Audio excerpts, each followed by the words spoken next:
যদি খুব দ্রুত আপনার দোয়া আল্লাহর কাছে কবুল করাতে হয় তাহলে তিনটা উসিলা দিয়ে আপনি আল্লাহর কাছে দোয়া করবেন। এই তিনটা উসিলা এমন পাওয়ারফুল, আপনি এই উসিলাগুলো দিয়ে আল্লাহর কাছে দোয়া করলেই আল্লাহ পাক আপনার দোয়া কবুল করে নেয়। প্রথম নম্বর উসিলা হলো আল্লাহ পাক পবিত্র কোরআন সূরাতুল আরাফের মধ্যে বলেন, ওয়ালিল্লাহিল আসমাউল হুসনা ফাদউ বিহা। আমি আল্লাহ পাকের নামের উসিলা দিবে। আমি আল্লাহ পাকের অনেক কুদরতি নাম আছে, সিফতি নাম আছে। এই নামগুলোর উসিলা দিয়ে কেউ আল্লাহর কাছে আমার কাছে দোয়া করলে আমি আল্লাহ তার খালি হাত ফেরাই না, আমি আল্লাহ তার দোয়াটা কবুল করে নেই। যখন দোয়া করবেন আল্লাহ পাকের নাম ধরবেন। আল্লাহ 99টা নাম আছে, এই নামগুলো যে কোনো একটা নাম ধরে আপনি আল্লাহর কাছে দোয়া করবেন, আল্লাহ আপনি নামের উসিলায় আমার দোয়াটা কবুল করেন। 2 নম্বরে আপনি নেক কাজের উসিলা দিবেন। আপনি যত নেক কাজ করেছেন, দুনিয়াতে ভালো ভালো কাজ করেছেন, মানুষকে দেখানোর জন্য নয়, শুধু আল্লাহকে দেখানোর জন্য আপনি যেই কাজগুলো করেছেন, আল্লাহকে সন্তুষ্ট করার জন্য যেই ভালো আমল নেক আমলগুলো করেছেন, ওই কাজের উসিলা আপনি দিবেন। বুখারী শরীফের মধ্যে একটা বর্ণনা আসছে, বনী ইসরায়েলের 3 জন যুবকের ঘটনাও আসছে, আপনারা অনেকে জানেন। 3 জন যুবক যখন রাস্তা দিয়ে হেঁটে আসতেছিলেন, প্রচন্ড ঝড় শুরু হয়ে গেল। তারা পাহাড়ের গুহায় আশ্রয় নিল এবং তাদের পাহাড়ের গুহায় বিশাল একটা পাথর এসে ওই পাহাড়ের মুখটাকে বন্ধ করে দিল। তাদের ভিতরের অক্সিজেন পর্যন্ত বন্ধ হয়ে গেল, মানে তারা নিশ্চিত মৃত্যুবরণ করবে, এতে কোনো সন্দেহ নাই।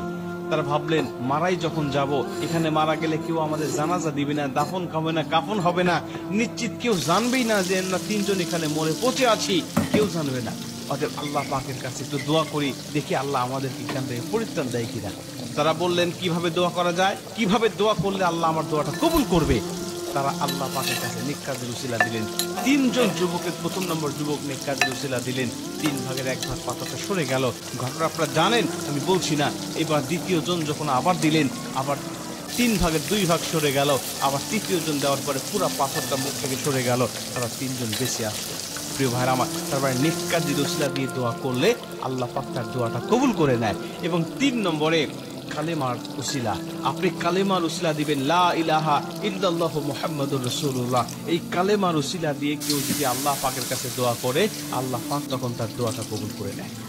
মুসলমান ভাইরা আমার, এজন্য যখন আপনি আল্লাহ পাকের কাছে কোনো দোয়া করবেন, আল্লাহ পাকের কাছে যখন কোনো কিছু পাওয়ার জন্য আপনার প্রয়োজন হবে, আল্লাহ পাকের কাছে যখন কোনো কিছু চাওয়ার আপনার প্রয়োজন হবে, ওই সময় আপনি এই ওসিলাগুলো দিয়ে আল্লাহ পাকের কাছে আপনি দোয়া করবেন। আমার আল্লাহ রব্বুল আলামিন আপনার দোয়াটাকে অবশ্যই কবুল করে নিবে। প্রথম নম্বরে বলেছিলাম আল্লাহ পাকের নামের উসিলা দিবেন, দ্বিতীয় নম্বরে নেক কাজের উসিলা দিবেন। তবে এই নেক কাজটা, যেই নেক কাজের মধ্যে রিয়া মিশ্রিত আছে, মানে লৌকিকতা আছে, এমন কোন নেক কাজ নয়। যেই নেক কাজটা শুধু আল্লাহকে সন্তুষ্ট করার জন্য আপনি করেছেন, যেই নেক কাজটা শুধু আল্লাহ পাকের কাছে, আল্লাহ পাকের খুশির জন্যই আপনি করেছেন, ওই নেক কাজের উসিলা দিয়ে আল্লাহ পাকের কাছে আপনি দোয়া করবেন। এবং 3 নম্বরে লা ইলাহা ইল্লাল্লাহ, এই কালেমার উসিলা দিয়ে আল্লাহ পাকের কাছে দোয়া করবেন। কারণ এই লা ইলাহা ইল্লাল্লাহ মুহাম্মাদুর রাসূলুল্লাহ, এই কালেমার পাওয়ারটা এতই পাওয়ার যে বিভিন্ন নবী রাসূলদের দোয়াও আমার আল্লাহ রাব্বুল আলামিন আমাদের এই কালেমার উসিলায়, আমার নবীজির উসিলায় দোয়াটাকে আল্লাহ কবুল করেছে।